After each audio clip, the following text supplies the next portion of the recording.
ఇప్పుడు మనం అందరం ఇవాళ ఇండస్ట్రీ అంతా వెళ్ళి చీఫ్ మినిస్టర్ గారి దగ్గర తల ఉంచుకుని నిలబడాల్సిన అవసరం వచ్చింది ఒక మనిషి కోసం. ఒక మనిషి, ఆ మనిషికి ఆయన సొంతంగా చేశాడా పక్కగా చేశాడా, తప్పు అయితే జరిగింది. మర్డర్ ఆయన చేశారని నేను అంటలేదు. బట్ ఆయన రోడ్ షో చేయటం కానీ, ఆ రోడ్ షోలో వెళ్ళటం కానీ, వెళ్ళినాక అదంతా చేయటం కానీ తెలియకుండా ఆయన బాధ్యుడయ్యాడు. దానికి ఆయన ప్రేరేపితుడై చేశాడా, ఆయన సొంతంగా చేశాడో నాకు తెలియదు. సో ఏదైనా కానీ తప్పు తప్పే.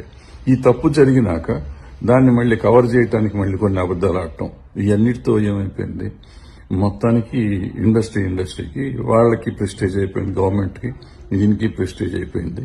వీళ్ళు మాట్లాడుతున్నారు, వాళ్ళు మాట్లాడుతున్నారు. అల్టిమేట్ గా ఇండస్ట్రీ పెద్దలందరూ వాళ్ళు వెళ్ళి అక్కడ కూర్చోవాల్సిన పరిస్థితి వచ్చింది. దీన్ని కాంప్రమైజ్ అంటాము, లేదా తల వంపులు అంటాము, లేకపోతే ఏమంటామో తెలియదు.